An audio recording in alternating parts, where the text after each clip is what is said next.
நமஸ்காரம். Rajeesh Ravindran, motivation astro நம்பிக்கை ஜோதிடர். இப்ப நம்ம இந்த பதிவுல பார்க்க இருப்பது பாரதி கண்ட புதுமை பெண், அண்ணா பல்கலைக்கழக மாணவி. கடந்த 23 டிசம்பர் திங்கட்கிழமை இரவு 8 மணி அளவிலே உலக புகழ்பெற்ற அண்ணா பல்கலைக்கழகத்திலே, அந்த பல்கலைக்கழக பின்புறம் உள்ள வளாகத்திலேயே மரங்கள், செடிகள், குடிகள், புதர்கள் அண்டி கிடக்கின்ற அந்த கல்லூரி வளாகத்திலேயே ஒரு மனித மிருகத்தால் நடந்த ஒரு விபத்து, மாணவிக்கு நேர்ந்த ஒரு பாலியல் வன்முறை, பாலியல் வன்கொடுமை, சீண்டல், பாலியல் வன்புணர்வுக்கான முயற்சி. அது முயற்சின்னு தான் சொல்லலாம். ஏன் அப்படின்னாக்கா, அன்னைக்கு அந்த குறிப்பிட்ட மாணவி மாதவிடாய் என்கின்ற இயற்கை உடல் உபாதையில இருந்ததுனால அந்த மிருகத்தின் காம இச்சைக்கு பலியாகாமல் தப்பிச்சிருக்காங்கன்னு நம்ம சொல்லலாம். ஆனால் அந்த காம இச்சைக்கு முன்பாக நடக்கக்கூடிய சீண்டல்கள், பாலியல் சீண்டல்கள், அது எப்படிப்பட்டதுன்றதை நம்ம சொல்ல வேண்டியதில்லை. அதாவது இந்த உடல் ரீதியான ஒரு துன்புறுத்தல் மேலாக, அதே சமயம் ஒரு மன ரீதியான பெருத்த ஒரு வன்கொடுமை, மன ரீதியான வன்கொடுமை, மன ரீதியான ஒரு பெரும் துன்பம், பெரும் துயரமாக மாறியது. அண்ணா பல்கலைக்கழகம் நல்லா படிச்சு ஒரு ஹையர் ரேங்க் நல்ல ஒரு கோல்டு மெடலிஸ்ட் ரேஞ்சில் இருக்கிறவங்களுக்கு தான் அங்க சீட்டு கிடைச்சு அங்க ஜாயின் ஆக முடியும். சோ அந்த மாதிரி ஒரு இடத்துலயே இந்த மாதிரி ஒரு நிகழ்வு, இந்த மாதிரி ஒரு அவலமான ஒரு நிகழ்வு நடந்திருக்கு அப்படின்னாக்கா, ஆயிரக்கணக்கான மாணவர்கள் படிச்சுக்கிட்டு இருக்க அந்த இடத்துல ஒரு பெண்ணுக்கு இந்த மாதிரி நடக்குது அப்படின்னாக்கா, இது எதனால? எப்படி பகல்ல பிரியாணி கடை, இரவுல கன்னி வேட்டை, ஐ மீன் மாணவி வேட்டை, இந்த மாதிரி ஒரு மிருகத்தினாலயா அந்த மிருகத்துக்கு இந்த பெண் சம்பந்தப்பட்ட இந்த பெண் எப்படி அங்க மாட்டுறாங்க அப்படின்றத பார்த்தோம் அப்படின்னாக்கா, இது ஒரு ஜோதிட ரீதியான அஸ்ட்ராலஜிக்கல் பாயிண்ட் ஆஃப் வியூல ஒரு ரிசர்ச் தான் இது. அன்றைய கிரக சஞ்சார நிலைமைகள், அதாவது கோச்சாரம் அப்படின்றது பாத்தீங்கன்னாக்கா ரொம்ப ஹைலி வேல்யூபிள், ஹைலி பவர்ஃபுல்.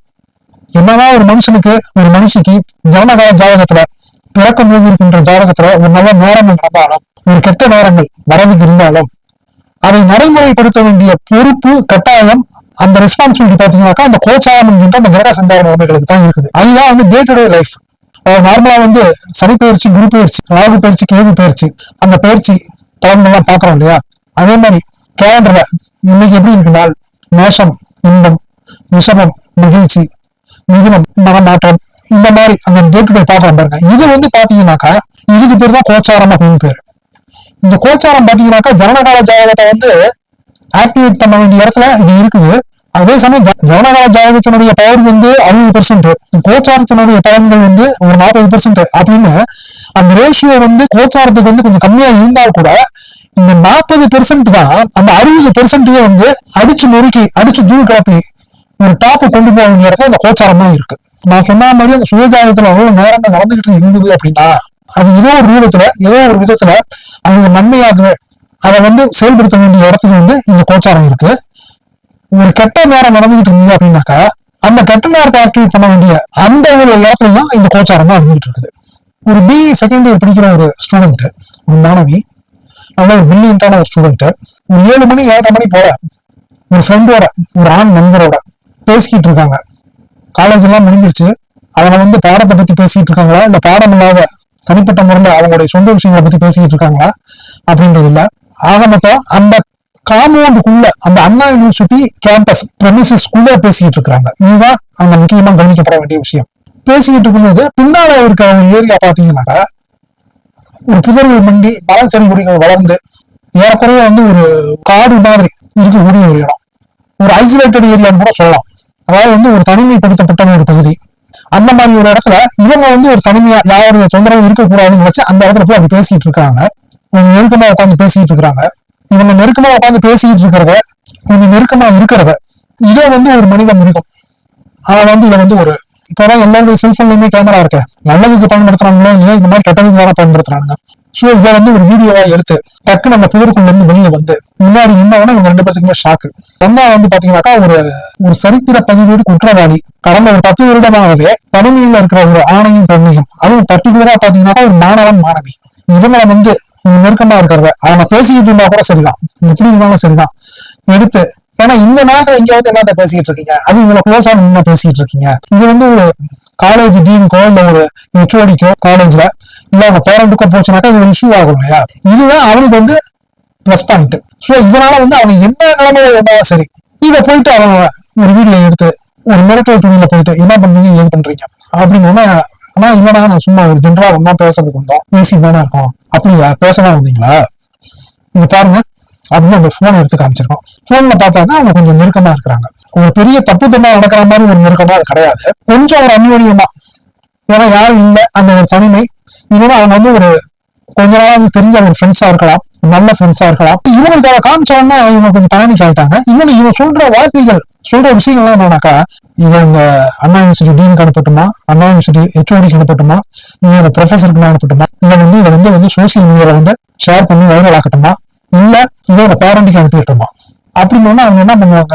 ஒரு 19 வயது 20 வயது நிரம்பிய ஒரு மாணவன் ஒரு மாணவி அப்படிங்கும்போது அண்ணா அண்ணா அண்ணா அந்த மாதிரினா வேணாண்ணா, அந்த மாதிரினா உங்களோட இதை டெலிட் பண்ணிட்டுங்கண்ணா அப்படின்னா நாங்க கிளம்பிடுறோம்னா அப்படிங்கும்போது, நீங்க கிளம்புறதுக்கா இவன் வந்து மனக்கட்டு நான் எடுத்து வச்சுட்டு உங்ககிட்ட வந்து பேசிட்டு இருக்கிறேன், வேற என்ன நான் பண்ணணும் அப்படின்னா எனக்கு சில விஷயங்கள் பண்ணணும். என்ன அப்படின்னாக்கா, எனக்கு வந்து ஒரு சில ரிக்குவயர்மெண்ட்ஸ் தான் இருக்கு. எனக்கு வந்து ஃபர்ஸ்ட் வந்து எனக்கு வந்து பண தேவைகள் இருக்கு, இரண்டாவது சில உடல் தேவைகள் இருக்கு அப்படின்ற மாதிரி அவனுடைய மனசு இருக்கிறதைதான் வந்து எக்ஸ்பிரஸ் பண்ணிருக்கான். இதெல்லாம் கேட்ட உடனே இவங்க வந்துட்டு அழ ஆரம்பிச்சிருக்காங்க. அழ ஆரம்பிச்சோன்னா அந்த பையனை, நீ இங்க கிளம்பு, நீ கிளம்பு, அண்ணா நான் வேற நான் விட்டுருங்கண்ணா, ஏன் நீ கிளம்புனா கிளம்புட அப்படின்ற மாதிரி. அதாவது அவன் வந்து ஒரு போலீஸ்ன்னு சொல்லி மிரட்டினானா, இல்ல போலீஸ்ல தனக்கு ஆள் இருக்கு, அந்த இன்ஃபுளுன்ஸ் இருக்கு அப்படின்னு சொல்லி மிரட்டினானா அப்படின்னு கிடையாது. அவனுடைய வயது பாத்தீங்கன்னா, அந்த பிரியாணி கடை, அந்த பகல்ல பிரியாணி கடை, இரவுல வந்து கண்ணி வேட்டை நடத்துற அந்த ஜென்டில்மேன், அவருடைய வயது பாத்தீங்கன்னாக்கா 37. சோ இவங்களுடைய வயசு பாத்தீங்கன்னாக்கா அதுல பாதி ஏறக்குறைய. அப்படிங்கும்போது இவங்க வந்து ஒரு பேனிக் ஆயிட்டாங்க. ஒரு ஷாக்ல என்ன பண்றது ஏது பண்றதுன்னு தெரியல. எப்பயுமே எவ்வளவுதான் பிரில்லியண்டா இருந்தாலும் எவ்வளவுதான் டேலண்டடா இருந்தாலும் ஒரு பேனிக் சிச்சுவேஷன் வந்துருச்சு, ஒரு கிரிட்டிக்கல் சிச்சுவேஷன் அப்படின்னா அந்த நேரத்துல நம்ம கையை ஓடாது காடு ஓடாது. இன்னொன்னு இவங்களுக்கு வாழ்க்கை அனுபவங்கள் இருக்குமா, இந்த 19 வயசு மாணவனுக்கு 20 வயசா மாணவனுக்கும் ஏதோ அவங்க ஒரு யதார்த்தமா நினைச்சு அண்ணா யூனிவர்சிட்டி நம்ம யூனிவர்சிட்டியோட கேம்பஸ்குள்ளதான் நம்ம பேசிட்டு இருக்கிறோம் ஹாஸ்டலை ஒட்டி அப்படின்ற போது அவங்க நினைச்சு வந்து இன்னும் பேசிட்டு இருந்தது கொஞ்சம் நெருக்கமா இருந்தது. அது இவ்வளவு தூரம் பிரச்சனைகள் வரணும்ன்றது அவங்களுக்கு தெரியல, எதிர்பார்க்கல. உடனே இவன் என்ன பண்ணாக்கா, ஒரு சாதுரியமா அந்த பையனை அங்கிருந்து நீ போடா நீ போட நாங்க பாத்துக்கிறோம் அப்படின்ற மாதிரி சொல்லி அந்த பையனை அனுப்பி விட்டு, அந்த பெண் கிட்ட வந்து கொஞ்சம் பாலியல் சீண்டல்கள்ல வன்முறைக்கான பாலியல் புணர்வுக்கான சில சீண்டல்கள்ல ஆரம்ப கட்ட சீண்டல்கள்ல ஈடுபடணும். வேணாண்ணா என்னை விட்டுருந்தா, எனக்கு பெரிய ஃபியூச்சர் இருக்கு, எனக்கு பெரிய லைஃப் இருக்கு, நல்லபடியா நான் படிச்சு முடிச்சு வெளியே வரணும், என்னை சீரழிச்சிடாதீங்கண்ணா அப்படின்ற மாதிரி கதறா, கண்ணீரும் கம்பளமா போராடுறா. இவன் ஒத்துக்கல.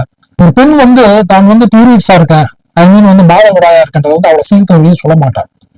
ஏன்னா இதெல்லாம் பாத்தீங்கன்னா வெளியே சொல்லிக்கிற ஒரு மேட்டரே கிடையாது. அதுக்கப்புறம் சொல்றா, இல்லைண்ணா இன்னைக்கு நான் வந்து பீரியட்ஸ் தான் அப்படின்னு சொல்லி அழுகுறா. அப்போ கூட அந்த மிருகத்துக்கு பாத்தீங்கன்னாக்கா வந்து என்னடா நம்ம நினைச்சு அந்த மேட்டர் வந்து நடக்காத போகுது, இந்த மாதிரி ஒரு பிரச்சனை ஆயிடுச்சு, இந்த மாதிரி ஒரு நாள்ல வந்து புடிச்சிட்டோமா நம்ம, என்ன இந்த மாதிரி இருக்குது, சரி ஓகே அப்படின்னு அந்த பாலியல் வன்புணர்வு பாலியல் வன்கொடுமைக்கான சில ஆரம்ப கட்ட ஸ்டேஜ் எல்லாம் அதெல்லாம் நான் விளக்கமா சொல்ல வேண்டியதுல, அதெல்லாம் உங்களுக்கு தெரியும், யாராருக்கு எப்படி தெரியுமோ அதை அவங்க அப்படி எப்படி நினைச்சுக்கலாம். டார்ச்சர் பண்றோம், ஒரு சித்திரவதை, இதுதான் பிராங்கா சொல்லணும் அப்படின்னாக்கா வந்து இதுதான். மாற்றான் தோட்டத்து மல்லிகைக்கும் மனம் இருக்கும்னு சொன்னாங்க பாருங்க, அந்த மாதிரி வந்து யாரோ ஒரு பொண்ணு செக்ஷுவல் ஹராஸ்மெண்ட் நீங்க பண்ணி பார்க்கலாம் அப்படிங்கிற மாதிரி அவன் வந்து முயற்சி எடுக்கிறான். இதுல இவருடைய நேரம் பாத்தீங்கன்னா கண்ணீரும் கம்பளமா இருக்கிறான். ஏற்கனவே வந்து பாடி வந்து வீக்கா இருக்குது, ஏன்னாக்கா பிகாஸ் ஆஃப் அந்த இயற்கை மாற்றங்கள், உடல் உபாதைகள், மாதவிடாய் அப்படிங்கும் போது பார்த்தா சரி இதுக்கு மேல இது வேலைக்கு ஆகாது போல இருக்கு அப்படின்ற மாதிரி அவன் என்ன பண்ணானாக்கா, ஒரு பாலியல் வன்புணர்வு வன்கொடுமை நடக்க முடியாத ஒரு நிலைமைக்கு அன்னைக்கு அவனுக்கு வந்து அந்த மாணவியினுடைய அந்த பீரியட்ஸ் வந்து எஸ்கேப் ஆக்கி விட்டுருச்சுன்னு தான் சொல்லணும். ஆனா அதுக்கு முன்னாடி நடந்த நிகழ்வுகள் பாத்தீங்க அப்படின்னாக்கா, ஒரு ஒயிட் ஷீட்ல வந்து ஒரு டாட் வச்சோம் அப்படின்னாக்கா, ஒரு கருப்பு புள்ளி வச்சோம் அப்படின்னாக்கா, அந்த ஃபுல் ஒயிட் ஷீட்ல அந்த காமிச்சோம் அப்படின்னாக்கா யாரை பார்த்தாலும் என்ன தெரியுதுன்னு கேட்டோம்னாக்கா அந்த கருப்பு புள்ளி தான், அந்த கருப்பு டாட்டை தான் சொல்லுவாங்க. அந்த மாதிரி ஒரு நிகழ்வு, ஒரு களங்கம், ஒரு கரை, மேலாக நடந்த சில பாலியல் சீண்டல்கள் ரொம்ப டீப்பா போகல. ஆனால் அந்த மேலாக நடந்ததே அதுவே பாத்தீங்கன்னாக்கா ஒரு பெரிய துன்பம், துயரம், இழிவு, இன்னல், கஷ்டம், கண்ணீர், வேதனை, சோதனை. அப்படிங்கும் போது என்ன சொல்லிட்டு போறான் அப்ப அவன், இங்கதான் வந்து முக்கியமான பாயிண்ட், நோட் தி பாயிண்ட். நான் மறுபடியும் 2 நாள்ல வருவேன், அந்த மாணவியினுடைய செல்போன் நம்பரை எடுத்துக்கிட்டான். அந்த மாணவியினுடைய பேரண்ட், அதாவது அந்த மாணவியினுடைய ஃபாதர், மாணவியினுடைய தந்தையினுடைய போன் நம்பரை வந்து அந்த மாணவியின் போன்ல இருந்து அவன் எடுத்துக்கிட்டான். அந்த மாணவியினுடைய ஐடி கார்டை வந்து ஒரு போட்டோ எடுத்துக்கிட்டான். அந்த கூட அந்த ஸ்டூடெண்ட், அந்த பையனை வந்து அடிச்சு விரட்டி விடுறதுக்கு முன்னாடி அந்த பையனுடைய ஐடி கார்டை ஒரு போட்டோ எடுத்துக்கிட்டான். அந்த பையன் நம்பரை நோட் பண்ணிக்கிட்டான். என்ன சொல்றான், நான் 2 நாள்ல வருவேன், நான் போன் பண்ணுவேன், நான் வருவேன் நைட்டு, நீங்க வரணும், இன்னைக்கு நடத்த முடியாததை அன்னைக்கு நான் நடத்துவேன், இதுக்கு நீ ஒத்துப்பட்டு வரலைன்னா நீயும் அந்த பையனும் க்ளோஸா இருந்தவ. அது மட்டும் இல்லாத இப்போ நான் கிட்ட நடந்துகிட்ட விதங்கள் தான் இதெல்லாம் வந்து நான் எடுத்திருக்கிறேன், இங்க பார் இதையும் எடுத்திருக்கிறேன். அந்த மாணவிக்கு பாத்தீங்கன்னாக்கா அடிமேல அடி இடிமேல இடி அப்படின்னு ஷாக் ஆகி பாக்குறாங்க. பார்த்தாக்கா அந்த ஸ்டூடெண்ட் கூட இருந்து பேசிக்கிட்டு இருந்தது கொஞ்சம் நெருக்கமா இருந்ததையும் வந்து எடுத்து வச்சிருக்கான் அந்த மனித மிருகம். இப்ப இவன் நடந்துகிட்ட விதத்தையும், பாலியல் வன்முறைக்கான முயற்சி, அந்த சீண்டல்கள்லாம் இருக்குல்ல அதெல்லாம், அதாவது ஒரு பெண்ணோட உடல்ல வந்து ஒரு தாய் தந்தையினுடைய கைகள் படலாம், என்னம்மா இப்படி இருக்க அப்படின்ற மாதிரி வந்து உடம்ப வந்து ஜுரம் போயிடுச்சா அப்படின்னு வந்து அப்படி தொட்டு பார்க்கலாம். இதுதான் ஒரு தாய் தந்தையினுடைய நிலைமையே. அதுக்கடுத்து அந்த பெண்ணோட உடல்ல வந்து கை வைக்கக்கூடிய ஒரு உரிமை யாருக்கு இருக்குன்னா அந்த பெண்ணை கட்டிக்க போற கணவனுக்கு தான் இருக்கு. சோ இவன் தான் மிருகம் சொல்லிட்டேன் அப்படிங்கும்போது இவனுக்கு இந்த டெக்கோரம் என்ன இளவு, இவனுக்கு கர்மாந்திரம் புரிய இவனுக்கு, இவங்க வந்து பண்ணிருக்காங்க மேல கையா வச்சிருக்கான் அப்படின் போது அது எவ்வளவு பெரிய அசிங்கம். அந்த மாணவி ஷாக் ஆகுறாங்க. என்ன பண்றது ஏது பண்றதுன்னு ஒண்ணும் புரியல. கையும் இல்ல காலும் இல்ல. வார்னிங் கொடுத்துட்டு போறான், நான் 2 நாள்ல வருவேன், திரும்ப போன் பண்ணிட்டு வருவேன், நீ அன்னைக்கு 2 நாள் பொறுத்து நைட்டு நீ இதே இடத்துக்கு வரணும், வந்து இன்னைக்கு நடக்க முடியாதுன்னா அன்னைக்கு நான் வந்து நடத்துவேன், இன்னைக்கு முடியாது அன்னைக்கு நான் முடிப்பேன், அதுக்கு நீ ஒத்துழைப்பு கொடுக்கணும். கொடுக்கல அப்படின்னாக்கா நான் சொன்ன மாதிரி அந்த பையன் கூட இந்த வீடியோவும் சரி இந்த வீடியோவும் சரி எல்லாமே வந்து எல்லாத்துக்கும் போயிடும். அதுக்கப்புறம் வந்து தெரியும் நான் எதுவும் சொல்றதுக்கு இல்லை அப்படிங்கிற மாதிரி ஒரு த்ரெட்டனிங் கொடுத்துட்டு ஒரு கிரிட்டிக்கலான ஸ்டேஜை வந்து உருவாக்கி வச்சுட்டு அங்க இருந்து அப்படியே போறோம். அந்த மாணவிக்கு இவன் போனதுக்கு அப்புறமா ஒரு 1/2 மணி நேரம் 1 மணி நேரத்துக்கு என்ன நடந்தது ஏது நடந்ததுன்றது அது ஒரு ஃபீலிங்கே இல்லை, ஒரு நினைவே இல்லை. அந்த ஒரு கரண்ட் ரியாலிட்டிக்கு வர்றதுக்கே பாத்தீங்கன்னாக்கா ஒரு 1/2 மணி நேரம் 1 மணி நேரம் ஆயிருக்கு. அந்த பையன் அவருக்குள்ள வெண்டாப்ல, அந்த அடித்து விரட்டப்பட்ட அந்த ஸ்டூடெண்ட் மாணவன் அவர் வந்துட்டாரு.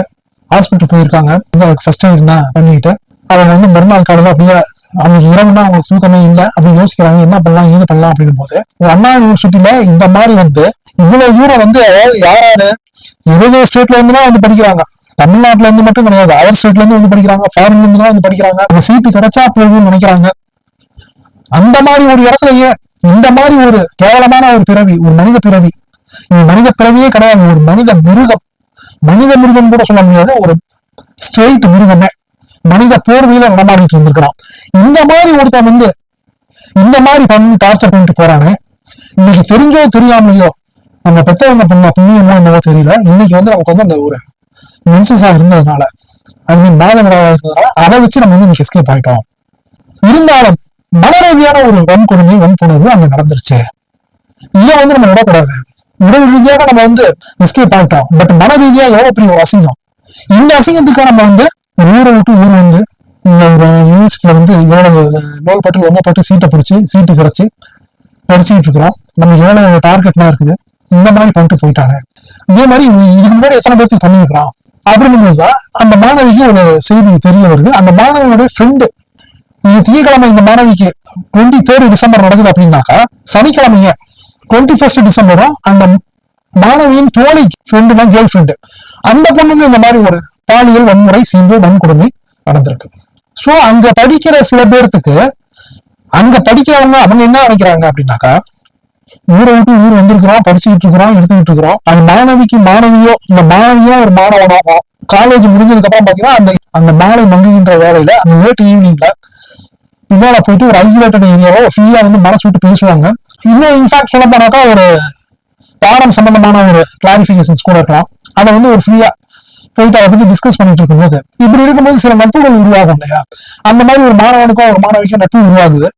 சோ அந்த நட்பின் அடிப்படையில அவங்க வந்து கொஞ்சம் மனசு விட்டு பேசிட்டு இருக்காங்க. இது வந்து அந்த கல்லூரி வளாகம், அந்த கல்லூரி அவங்களுக்கு வந்து அங்க வந்து ஒரு பாதுகாப்பை வந்து உறுதிப்படுத்தி இருக்கணும் அப்படின்றது ஒரு நிதர்சனமான ஒரு உண்மை. அவ்வளவு ஒரு ஐசோலேட்டடா இருக்கக்கூடாது. அந்த மரங்கள் செடி கொடிகள் இருந்தது அப்படின்னாக்கா அதை வந்து பராமரிச்சு அதை முறையா வந்து வெட்டி சீர்படுத்தி ஒரு ஒழுங்குபடுத்தி அந்த இடத்துல லைட் நான் போட்டு அந்த இடத்துல செக்யூரிட்டினா வச்சிருந்தாங்க அப்படின்னாக்கா இவங்க வந்து உட்காந்துருந்தாங்கன்னா கூட அது வந்து என்னன்னாக்கா இவங்களுக்கு நெருக்கமா இருக்கிறதுக்கே வாய்ப்பு இல்லாத போயிருக்கும். ஜென்ரலா பேசிட்டு இல்ல பாடத்தை பத்தி பேசிட்டு அப்படியே போயிருப்பாங்க. ஏன்னா வந்து லைட் வெளிச்சம் இருக்கு, செக்யூரிட்டி வந்து பாரா வந்துகிட்டே இருக்காங்க, ஸோ ரோந்து நடந்துகிட்டே இருக்குது அப்படின்றது போயிருக்கும். அங்க வந்து எதுவுமே இல்லாத ஒரு ஐசோலேட்டட் ஏரியான்றதுனாலதான் இந்த மாதிரி சமூக விரோதிகளும் உள்ள வரதுக்கான வாய்ப்புகள் அங்க உருவாயிருக்கு. ஸோ இந்த மாதிரி சமூக விரோதிகள் அவர் அந்த கேம்பஸ் காம்பவுண்டுக்கு வெளியவே ஒரு பிரியாணி கடை, ஒரு மொபைல் வண்டியில பிரியாணி கடை போட்டு அவர் விற்கிறது. உள்ள வர்றதுக்கு வந்து வழி இல்லைன்னாலும் அந்த காம்பவுண்ட் வால் வந்து எனக்கா ஒரே சீராக ஒரே ஹைட்ல ஒரு இடத்துல வந்து கொஞ்சம் குறைஞ்சிருக்கும் போல இருக்கு, ஹைட்டு கம்மியா இருந்திருக்கும் போல இருக்கு. அந்த காம்பவுண்டால ஏறி குச்சி எகிரி குச்சி உள்ள வர்றது. இன்னொன்னு அந்த மிருகத்தோடைய மனைவி, ஒரு மனைவி, அவருக்கு வந்து ஒரு 2-3 மனைவின்ற மாதிரி தகவல் வருது. ஒரு மனைவி வந்து அங்க வந்து ஒரு ஒப்பந்த அடிப்படையில வந்து ஒரு ப்ரொஃபஸரா அவங்க ஒர்க் பண்ணிட்டு இருக்காங்க. அவங்களை டிராப் பண்றதுக்கு, அவங்களை பிக்கப் பண்றதுக்கு இவர் வருவார் போல இருக்கு. இந்த மிஸ்டர் மிருகம் வந்து பிக்கப் பண்ணிட்டு போவார் போல இருக்கு. இப்படி வரும்போது போகும்போது உள்ள இருக்கிறவங்க பார்க்கும்போது அந்த செக்யூரிட்டி கார்ட்ஸ் இவங்க என்ன பார்க்கும்போது எல்லாம் பழக்கமாகும். அது மாதிரி பின்னாடியே பக்கத்துலயே வந்து பிரியாணி கடை வச்சிருக்கேன் அப்படின்ற மாதிரி இவரை பத்தி ஒரு மேட்ரில் வந்து எஸ்டாப்ளிஷ் ஆகுது. அப்படிங்கும்போது இதுல சமயத்துல வந்து அந்த செக்யூரிட்டிங்க என்னைக்கும் ஒரு நாள் ஆடிக்கு ஒரு வாட்டி அமாவாசைக்கு ஒரு வாட்டி வந்து சாப்பிட கூட போயிருக்கலாம். சரி உள்ள இருக்காடு செக்யூரிட்டியோட அந்த பைசா வாங்காத கூட வந்து ஃப்ரீயா கொடுத்து விட்டுருக்கலாம். ஏன் ஒரு பரிச்சயம், ஏன் ஒரு இன்ஃபுளுன்ஸ் இவங்களுக்கு அங்க இருக்குது. இப்ப இவங்க வந்து இந்த மாதிரி இந்த பெண் வந்து இதை எவ்வளவு மேட்டர்ல வந்து யோசிச்சு பார்த்து மைண்ட்ல ஓட விட்டு பார்த்து ஒரு ட்ரீட்மெண்ட் எடுத்ததுக்கு அப்புறம் உடம்பு வந்து கொஞ்சம் தான் ஆகுது, மனசு நல்ல தைரியம் ஆயிடுச்சு. ஓகே இந்த மாதிரி நடந்துச்சு, என்ன பண்ணலாம். இப்படி விட்டோம்னாக்கா இப்படியே வந்து பல பெண்களுக்கு நடக்கும், பல ஆண்களுக்கு நடக்கும். அங்க படிக்கிற மாணவர்களுடைய ஐடி கார்டு அதை கூட போட்டோ எடுத்து வச்சுக்கிட்டு அதையும் வச்சு அந்த மாணவர்களை வந்து பிளாக்மெயில் பண்ணிட்டு இருக்கோம் இந்த மனிதன் இருக்கும். சும்மா விடக்கூடாது, இதுக்கு யாராவது வந்து இந்த பூனைக்கு மணி கட்டி ஆகணும், இதுக்கு ஒரு ஸ்டெப் எடுக்கணும் அப்படின்ட்டு உடனே எதுவுமே யோசிக்காத ரொம்ப போல்டா நான் தான் சொல்லிட்டேன். பாரதி கண்ட புதுமை பெண் அண்ணா பல்கலைக்கழக மாணவி அப்படின்ட்டு நான் தான் பேரண்ட்டுக்கு போன போட்டு விஷயத்த சொல்லிட்டாப்ப அவங்க அசரல. முதல்ல வந்து கொஞ்சம் ஷார்ட் ஆனா கூட நாங்க கிளம்பி உடனே வந்துடுறோம், இதை வந்து என்னன்றதை பாத்திரலாம் அப்படின்ற மாதிரி சொல்லிட்டு கிளம்பி வந்தாங்க. செவ்வாய்க்கிழமை மாலையோ புதன்கிழமை காலையோ போலீஸ் கம்ப்ளைண்ட் கொடுத்துட்டாங்க. போலீஸ் கம்ப்ளைண்ட் கொடுத்ததுக்கு அப்புறம் பாத்தீங்கன்னாக்கா இந்த கம்ப்ளைண்ட் வந்த ஒரு 2 hours 3 hours பாத்தீங்கன்னாக்கா பிரியாணி கடை ஜென்டில்மேனா தூங்கிட்டாங்க. அதுக்கு முன்னாடியே வந்து அன்னைக்கு ஒரு டவுட் லிஸ்ட்ல இருக்கிறது, சந்தேகத்தின் அடிப்படையில் இருக்கிறதெல்லாம் வந்து ஒரு 10-15 பேரை வந்து விசாரிச்சிருக்காங்க. அப்ப இவனையும் கூப்பிட்டு விசாரிச்சிருக்காங்க. இந்த மனித மிருகத்தையும் கூப்பிட்டு விசாரிக்கும் போது இவன் சொல்லியிருக்கான், இல்ல நான் வந்து ஒரு இயற்கை உபாதை கழிக்கிறதுக்காக உள்ள போவேன் நானு அப்படின்ற மாதிரி சொல்லி எஸ்கேப் ஆயிருக்கான். இது அந்த பொண்ணு வந்து ஒரு குழு கொடுத்துருக்கு. ஒரு ப்ளூ டி-ஷர்ட் போட்டிருந்தான். அவன் ஃபேஸ் எனக்கு ஓரளவுதான் ஞாபகம் இருக்குது, சரியா எனக்கு தெரியல ஏன்னா இருட்டா இருந்ததுனால. அதாவது அவங்க இருந்தது ஓரளவு வெளிச்சம் இருக்கிற பகுதியில அந்த மாணவி வந்து பேசிட்டு இருந்திருக்காங்க. அதுவே இந்த மாணவனை அடிச்சு விரட்டிட்டு இன்னும் ஒரு இருட்டான பகுதிக்கு, ஒரு கும்மிருட்டான பகுதிக்கு, ஹைலி ஐசோலேட்டட் பகுதிக்கு இறங்கி போயிருக்கான் அந்த பொண்ணை. இவனை இங்க விசாரிச்சுட்டு இருக்கும்போது அவன் வீட்டுக்கு வந்து ஆள் அனுப்புறாங்க இதுதான் போலீஸ். அவங்ககிட்ட ஜென்ரலா ஒரு டீம் வந்து பேசிட்டு இருப்பாங்க, விசாரணை பண்ணிட்டு இருப்பாங்க. என்னது போன நீங்க உனக்குன்னா வேலை, நீங்க இல்ல சார் அது அர்ஜென்டா வந்துச்சு சார், நான் என்ன சார் பண்றது நானு, அதனால உள்ள போயிட்டு சார் நானு என் ஒய்ஃப் கூட அதான் சார் ஒர்க் பண்ணுது. அப்படியா நீ தான் பிரியாணி கடை போட்டிருக்கியா? ஆமா சார் பிரியாணி கடை சார். என்ன biryani? Beef biryani sir. Beef பிரியாணிங்கும் போது எல்லாத்துக்குமே கொஞ்சம் ஒரு ஜெர்க்கா ஆகும். நம்ம ஏரியாவில் எதா இருந்தாலும் ஏதாவது ஃபங்க்ஷன் கூட நான் தான் சார் பண்ணுவேன் அந்த மாதிரி இவனோட இன்ஃபுளுன்ஸ் எல்லாம் அவன் காட்டிருக்கான். இதுல வீட்டுக்கு போன ஒரு டீம் பாத்தீங்கன்னாக்கா அங்க இவனுடைய தம்பி வந்து இந்த மாதிரி விஷயத்த சொன்னோன்னே யாரு அப்படியா என்னென்ன இன்னும் போகலாமா, இதுக்கு போனோம்னு சொன்னானா, அதெல்லாம் இருக்காது அவனே பண்ணிருப்பான் அந்த வேலையை அப்படின்னு அவரு ஒரு விஷயத்த வந்து ஒரு வெள்ளந்தியா வந்து ஒரு யதார்த்தமா உடச்சு விட்டோன்னா அவனுக்கு பக்காவாயிடுச்சு. ஓகே அப்ப சம்திங் வந்து ராங்கா ஓடிட்டு இருக்கு போல இருக்கு, இனியோ ஒரு விஷயம் நடந்துட்டு இருக்குது போல இருக்கு அப்படின்ற மாதிரி வீட்டை வந்து தேடி போது பார்த்தாக்கா தம்பியே கொண்டு வந்து அந்த டிஷர்ட்டை, நீங்க டிஷர்ட் இருக்கு பாருங்க அப்படின்னு சொன்னாங்கன்னா டிஷர்ட் எடுத்து பார்த்தாக்கா ப்ளூ. அதை ஒண்ணு ஒரு வீடியோ கால்ல எடுத்து அந்த மாணவன்கிட்ட கேட்டாக்கா கன்ஃபார்ம் பண்ணிட்டாங்க. அதுக்கப்புறம் தூக்குனாங்க. விசாரணைக்கு வந்துட்டு விசாரணை வந்து எஸ்கேப் ஆகி போகும்போது வந்து கீழே விழுந்தாரு, மாவு கட்டை போட்டு விட்டாங்க. இப்ப வந்து அவர் உள்ள இருக்காரு ஞானசேகரன். இப்ப ஏற்பட்ட மனித மிருகத்துக்கு பேர் பாருங்க ஞானசேகரன், ஞானம் இல்லாத சேகரன் போல இருக்கு. அவங்க மொத்தம் வந்து ஒரு நல்லவன் போர்வையில சுற்றி திரிகின்ற ஒரு மனித மிருகம். ஸோ இது வரைக்கும் இவ்வளவு நேரம் நடந்தது பாத்தீங்கன்னாக்கா வந்து ஒரு கேஸ் ஹிஸ்டரி அன்னைக்கு நடந்த மேட்ரு. பட் இதுக்கு மேல நம்ம சொல்ல போறது என்னன்னாக்கா அன்றைய கிரக சஞ்சார சூழ்நிலைகள். நான் ஏற்கனவே சொன்ன மாதிரி ஒரு ஜனனகால ஜாதகத்தை, ஒரு சுய ஜாதகத்தை ஆக்டிவேட் செய்ய வேண்டிய ஒரு பொறுப்பு, ஒரு கடமை ஒரு கோச்சாரத்துக்கு தான் இருக்குது அப்படிங்கும் போது அன்னைக்கு சஞ்சாரம் பாத்தீங்கன்னாக்கா அன்னைக்கு வந்து அஸ்த நட்சத்திரம் கன்னிராசி, சனி பகவான் கும்பத்தில் இருக்காரு, ராகு பகவான் வந்து சுக்கிர பகவான் உச்சமாகின்ற மீன ராசியில சஞ்சாரம் பண்ணிட்டு இருக்காரு. நான் ஏற்கனவே பல பதிவுகள்ல சொல்லிட்டேன். இந்த கடந்த ஒரு 1.5 வருடங்களாகவே ராகு பகவான் சுக்கிர பகவான் உச்சமாகின்ற மீன ராசியில சஞ்சாரம் பண்றாரு, பல கோளாறுகளை பல விளைவுகளை பின் விளைவுகளை ஏற்படுத்தும் அப்படின்னு சொல்லிட்டு நான் சொன்னதுக்கு தகுந்த மாதிரி இது என்ன மாதிரி விளைவுகளை ஏற்படுத்தும் அப்படின்னாக்கா, ஒரு சுனாமி வருது, ஒரு பூகம்பம் எர்த்குவேக் வருது, இந்த மாதிரி மாற்றங்கள்லாம் வந்து கம்மியா இருக்கும். இதுக்கு அதுக்கு சம்பந்தம் இருக்காது, அதுக்கு வேற பிளான்ஸ் இருக்குது. இது என்ன அப்படின்னாக்கா, ராகு பகவான் வந்து மீனராசிக்கு வந்தார் அப்படின்னாவே அது சுக்கிர பகவான் உச்சமாகின்ற வீடும் போது சுக்கிர பகவானின் தலைவன் தான் ராகு பகவானே. இந்த ராகு பகவானே அந்த மீனராசிக்கு சுக்கிர பகவான் உச்சமாகின்ற வீட்டுக்கு வந்துட்டார் அப்படிங்கும் போது பாத்தீங்கன்னாக்கா, இந்த மாதிரி பாலியல் அத்துமீறல்கள், பாலியல் வன்கொடுமைகள், பாலியல் வன்புணர்வுகள் இதெல்லாம் நடக்கிறதுக்கான வாய்ப்புகள் பிரைட்டா இருக்கும். ஓஹோன்னு ஓடும் மேட்ரு. அதாவது வந்து கடந்த ஆகஸ்ட் 9 கல்கத்தாவில் நடந்த ஒரு ரிசர்ச் டாக்டருக்கு ரேப் அண்ட் மர்டர்ட் அவங்களுக்கு நடந்தது. இந்த மாதிரி வந்து அங்க ஒண்ணு இங்க ஒண்ணுன்ற மாதிரி இப்ப பாத்தீங்கன்னாக்கா நிறைய நடந்துகிட்டே இருக்கும். இதுக்கெல்லாம் காரணம் பாத்தீங்கன்னாக்கா, அஸ்ட்ராலஜிக்கலா பாத்தீங்க அப்படின்னாக்கா, மீனராசிக்கு வந்து ராகு பகவானின் எஃபெக்ட், அதனுடைய விளைவுகள் அப்படின்றத நம்ம அடிச்சு கேரண்டியா சொல்லலாம். சோ சனி பகவான் கும்பத்தில் இருக்காரு அந்த பர்டிகுலர் டே, கடந்த 23 டிசம்பர். சுக்கிரன் மகரத்தில் இருக்காரு, சூரியன் பாத்தீங்கன்னாக்கா நெரிசல் இருக்காரு, குரு பகவான் ரிஷபத்தில் இருக்காரு, சுக்கிரனுடைய வீட்டிலே இருக்காரு, செவ்வாய் பகவான் கடகத்துல நீச்சம், புதன் பகவான் விருச்சிகத்தில் இருக்காரு, சந்திரன் கேது பகவான் பாத்தீங்கன்னா கண்ணில இருக்காங்க. அன்னைக்கு வந்து அஸ்த நட்சத்திரம். ஆனா இந்த மேட்ரு நடந்ததுக்கு அப்புறம் அன்றைய கிரக சஞ்சார சூழ்நிலைகளை நான் உங்களுக்கு சொன்னேன். இதுல வந்து அந்த பெண்ணுக்கு வந்து இந்த அன்றைய கிரக சஞ்சார சூழ்நிலை வந்து எப்படி என்ன மாதிரி ஒரு விளைவை ஏற்படுத்துச்சு அப்படின்னாக்கா, ஒரு அவமானத்தை உண்டு பண்ணி, ஆனா அதே அந்த அவமானமும் கௌரவமாக மாறும். இந்த பிரியாணி கடையோட அந்த ஜென்டில்மேன் போர்ல சுத்திட்டு இருந்த மாதிரி அந்த மனிதம் இருக்கும், அந்த பகட்டும் தன்னாடையாக மாறும். அன்னைக்கு நடந்துருச்சு. அதோட அந்த பெண்ணுடைய கேரக்டர். ஸோ இந்த மாதிரி ஒரு மேட்ரு இன்சிடென்ட் நடந்துருச்சு அப்படின்னாக்கா, அந்த பல்கலைக்கழகத்துல அந்த அண்ணா யூனிவர்சிட்டியில இதுக்கு முன்னாடி வந்து சில பேருக்கு நடந்திருக்குது.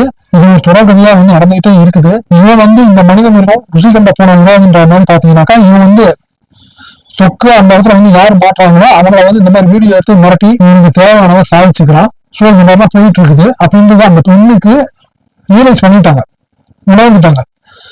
இதெல்லாம் இருந்தாலும் தலைக்கு வந்து தலைப்பாவோட போச்சுடா சாமின்ற மாதிரி இவங்க வந்து நிம்மதி பெருமிச்சு விட முடியல. நான் சொன்ன மாதிரி பாரதி கண்ட புதுமை பெண் அப்படின்றத நிரூபிக்கிற விதத்துல என்ன பண்ணாங்க, இது நமக்கு பின்னாடி வேற யாருக்கும் நடந்துடக்கூடாது. அண்ணா யூனிவர்சிட்டின்றது பாத்தீங்கன்னாக்கா ஒரு புனிதமான இடம். இந்த கோயில் மாதிரி ஒரு இடத்துல ஒரு மனித மிருகம், மனிதனே இல்ல ஒரு மிருகம், ஒரு பன்றி மாதிரி ஒருத்தன் உள்ள வரலாமா? இருப்பவர் மன துணிவு, மன வலிமை, அந்த ஒரு போர் குணம் இதெல்லாம் வச்சு பார்க்கும் பொழுது இவங்க வந்து ஒரு நிறைகுணமான ஒரு ராசி பாத்தீங்கன்னாக்கா கும்பராசி. அதுல அந்த கும்பராசியில பாத்தீங்கன்னாக்கா அவிட்ட நட்சத்திரம் தமிட்டு பானையும் தங்கம். அதுக்கு ஏத்த மாதிரி அதை நிரூபிக்கிற மாதிரி அண்ணா யூனிவர்சிட்டி அவிட்ட நட்சத்திரத்து ஒண்ணு மாணவி மனித போர்வையில சுற்றி திருந்த மிருகத்தை, அந்த தகரத்தை உடைத்து சிதைத்து சின்னாபின்னமாக்கி சிகரத்தை எட்டி பிடித்து தங்க விருதை வென்றாரே. சுக்கிரன் உச்ச வீட்டுக்கு வந்த ராகு பகவான், அது கும்பத்துக்கு 2வது வீடு. அதோட ஏற்கனவே 7.5 வேற நடந்துகிட்டு இருக்கு. கூட குரு பகவான் 4 என்ற சுகஸ்தானத்துல போய் உட்கார்ந்துருக்காரு. 10வது செவ்வாய் பகவான் 6ல வந்து நீச்சமாகி உச்ச பலனை கொடுக்குறாரு. இது எல்லாத்தையும் விட ஸ்ட்ராங்கா சந்திர பகவான் 8ல போய் மறைகிறாரு. கூட கேது வேற ஜாயிண்டிக்காரா இருக்கிற போது ஒரு ஸ்ட்ராங்கான சந்திராசிரமம் கும்பராசி அவிட்ட நட்சத்திரத்துக்கு அன்னைக்கு. இது புரியுங்களா? சந்திராஷ்டமம் அப்படின்னு பாத்தீங்கன்னாக்கா, அந்த சந்திராஷ்டமம்ல வந்து என்னதான் சுயஜாதக வலிமையா இருந்தாலும், என்னதான் கோச்சாரம் சனி பகவான் குரு பகவான் ராகு பகவான் கேது பகவான் வந்து நல்ல ஒரு பொசிஷன்ல ஸ்தான பலன் இருந்தா கூட சந்திராஷ்டமம் பாத்தீங்கன்னா எல்லாத்தையுமே வந்து அவங்க ஆட்டம் ஒரு ஜெர்க்க உண்டு பண்ணும். பல தரமாற்றம், மைண்ட் டீவியேஷன், மைண்ட் டிஸ்ட்ராக்ஷன் ஆகக்கூடியதான் வெளிப்படுத்தக்கூடியதான் சந்திராஷ்டமம். சோ அன்னைக்கு அவிட்ட நட்சத்திரம் கும்பராசிக்கு பாத்தீங்கன்னாக்கா வந்து ஸ்ட்ராங்கான ஒரு சந்திராஷ்டம நாள். அது ஒரு ஆட்டத்தை காட்டணும், ஒரு அவமானத்தை உண்டு பண்ணணும். ஆனா இப்படிதான் இருந்தா கூட நான் சொன்ன மாதிரி இந்த ஸ்ட்ராங் சந்திராஷ்டமம் குடும்பஸ்தானத்துல ராகு பகவான் 7.5 நடந்துகிட்டு இருக்கு. இந்த மாதிரி குரு பகவான் சிச்சுவேஷன், செவ்வாய் நீச்சம், இந்த சிச்சுவேஷன் நான் சொன்னா கூட அன்னைக்கு கும்பராசிக்கு பாத்தீங்கன்னாக்கா அவிட்ட நட்சத்திரத்துக்கு ஸ்ட்ராங் அந்த 7 பாதகாதிபதி வேற சூரியன் பாத்தீங்கன்னாக்கா 11 லாபஸ்தானம் தனுசுல குரு வீட்டுல போய் உட்கார்றாரு. சூரிய பகவானே என்னதான் பாதகாதிபதியாக இருந்தால் கூட அவர் வந்து குருபாவுடைய வீட்டுல போய் சூரிய பகவான் உட்கார்றாருன்னும் போது ஆட்டோமேட்டிக்கா அந்த அரசாங்கத்துடைய ஒத்துழைப்பு, அரசாங்கத்துடைய ஆதரவு இதெல்லாம் வந்து அந்த பெண்ணுக்கு இம்மிடியா கிடைச்சிருச்சுன்னு தான் சொல்லணும். சூரியன் வந்து 11ஆம் இடத்துல லாபஸ்தானம் போய் ஏறினதுனால அந்த 23/12 திங்கட்கிழமை அன்னைக்கு இருந்த பிளானட்டரி சிச்சுவேஷன் இதெல்லாம் வச்சு பார்க்கும்பொழுது ஒரு சோதனை நடந்து அந்த சோதனையே வந்து ஒரு சாதனையாக மாறக்கூடிய ஒரு அமைப்பு அந்த அவிட்ட நட்சத்திரத்துக்கு அந்த கும்பராசிக்கு அன்னைக்கு அப்ப இருந்திருக்கு. அதனாலதான் இது நடந்திருக்கு. கும்பராசி ஒரு நிறைகுடம், அந்த குடத்துக்குள்ள இருக்க விளக்கா அந்த மாணவி இருந்திருந்தாலும் அந்த விளக்கியின் ஒளி இன்னைக்கு பிரபஞ்சம் முழுக்க, not only in Tamil Nadu, out of Tamil Nadu, இன்னைக்கு இந்தியா ஃபுல்லா வந்து அந்த மேட்ரு போயிருக்கு. இந்தியா ஃபுல்லா அந்த மாணவி வந்து அந்த மாணவியினுடைய முகம், பெயர், அந்த மாணவியினுடைய பின்னணி எதுவுமே யாருக்குமே தெரியாது. பட் அந்த மாணவி வந்து ஒரு புகழ் அடைஞ்சிட்டாங்க, ஒரு சாதனைக்கு சொந்தக்கார அந்த மாணவி ஆயிட்டாங்க. இந்த அவமானத்தின் மூலமா வெளி உலகத்துக்கு வர வேண்டிய ஒரு அமைப்பை அந்த அவிட்ட நட்சத்திரம் தவிட்டு பானையும் தங்கமாகும் என்ற பழமொழிக்கு ஏற்ப ஒரு தகரத்தை உடைத்து சிதைத்து தகரத்தின் முகமூடியை கிழித்து இவங்க முன்னுக்கு வந்து இவங்க புகழ் வெளிச்சத்துக்கு வந்து இன்னைக்கு வந்து ஒரு ரோல் மாடலா சோதனையை சாதனையாக மாற்றிய ஒரு வீர பெண்மணியாக இவங்க அந்த லிஸ்ட்ல அந்த கேரக்டர்ல இவங்க உயர்ந்துட்டாங்க அப்படின்றத மேட்டர் ஆஃப் ஃபேக்டான ஒரு உண்மை. உச்சி மீது வானிடிந்து வீழுகின்ற போதிலும் அச்சமில்லை அச்சமில்லை அச்சம் என்பது இல்லையே. பாரதி கண்ட புதுமை பெண், அண்ணா பல்கலைக்கழக மாணவி. ஒரு சுய ஜாதகத்தை, ஜனநல ஜாதகத்தை ஆக்டிவேட் செய்ய வேண்டிய பொறுப்பு, அந்த கடமை, அந்த சக்தி கோச்சாரம் என்கின்ற டே டு டே லைஃப்ல நிகழ்கின்ற சஞ்சாரம் பண்ணுகின்ற அந்த கிரகங்களுக்கு தான் இருக்கு அப்படின்றத இந்த நிகழ்வு வந்து நிரூபிச்சிருக்குன்னு தான் நம்ம சொல்லணும். ஆஸ் அஸ்ட்ராலஜரா நம்ம அந்த பாயிண்ட் ஆஃப் வியூ தான் நம்ம வந்து பார்க்க முடியும்.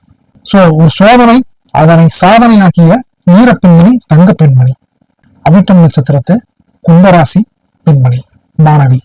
இன்னைக்கு வந்து பல பேர்த்துக்கு, பல மாணவிகளுக்கு, மாணவர்களுக்கு ரோல் மாடலா இருக்காங்க அப்படின்னாக்கா அது அன்னைக்கு அவனோட சுயஜாதகம் காரணமா இருக்கணும். அந்த சுயஜாதகத்தை ஆக்டிவேட் பண்ண செஞ்ச அந்த 23ஆம் தேதி டிசம்பர் திங்கட்கிழமை இரவு நடந்த அந்த நிகழ்வு இருட்டுல இருந்தவங்க வெளிச்சத்தை கொண்டு வந்துருச்சு. பல பேர்த்துக்கு ஒரு ரோல் மாடலா ஆக்கி விட்டுருச்சு. இவங்களால ஒரு சமூக விரோதி அடையாளம் காட்டப்பட்டு நீ கம்மி எண்ணிக்கிட்டு இருக்காரு. தீரும் நன்றும் இருத்தர வாரா, நல்லதே நினைப்போம், நல்லதே நடக்கும். பெற்றவங்களை மதிங்க. அம்மா அப்பா ஆசீர்வாதங்களை வாங்கினீங்க அப்படின்னாலே ஆண்டவனுடைய அனுகிரகம் ஆட்டோமேட்டிக்கா கிடைக்கும். மீண்டும் அடுத்த பதிவுகளை சந்திக்க இருக்கிறத விட நம்ம சேனலை ரெகுலராக பார்த்து வந்து ஜாதக சந்தேகங்களை நிறுத்தி பண்ணிக்கிட்டு நலங்களும் பெறுவதற்கு கையோட சப்ஸ்கிரைப் பண்ணிக்கங்க. ஓம் நம சிவாயம். Rajesh Ravindran, motivational astro.